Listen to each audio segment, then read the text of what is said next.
Jamais Vesoul n'avait connu pareille agitation pour un procès. Celui de Jonathan Daval n'en est qu'à ses prémices, mais il est déjà hors norme à plus d'un titre. À commencer par la place qu'il occupe dans les médias. On voit la place du palais de Vesoul qui est mobilisée par les journalistes. On voit 70 CRS qui investissent la ville pour protéger. Alors on est en confinement, on est en plan Vigipirate, etc. etc. Mais effectivement, oui, c'est une mobilisation, c'est assez peu banal sur Vesoul. Oui. On a trouvé de la place pour tout le monde, pour les jurés, pour les journalistes. Tout se passe plutôt bien pour l'instant. Ensuite, le déroulé du procès, ça c'est autre chose. 3 ans désormais que la France entière se questionne au sujet du meurtre d'Alexia. Pourquoi, comment cette affaire a-t-elle pu connaître un tel retentissement? Pour ces journalistes, c'est d'abord le mensonge de l'accusé qui en est à l'origine.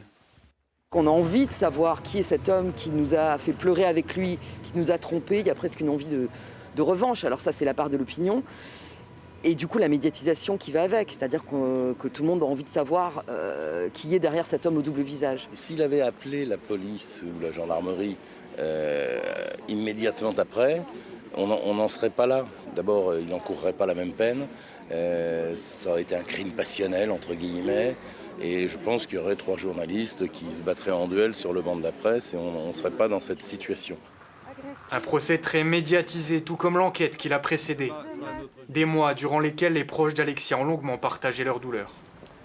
C'est un vrai choix. S'exprimer en avance permet de donner des éléments, de donner son point de vue. Et ce que m'a expliqué la maman d'Alexia quand je l'ai rencontrée, c'est que pour elle, c'était important de parler de sa fille, d'abord, pour qu'on ne l'oublie pas, et ensuite de donner son propre point de vue et expliquer qui était sa fille selon elle. L'affaire Daval devrait livrer son verdict ce vendredi, après avoir tenu en haleine la presse judiciaire pendant plus de 3 ans. Oui, là, on a à peu près tout.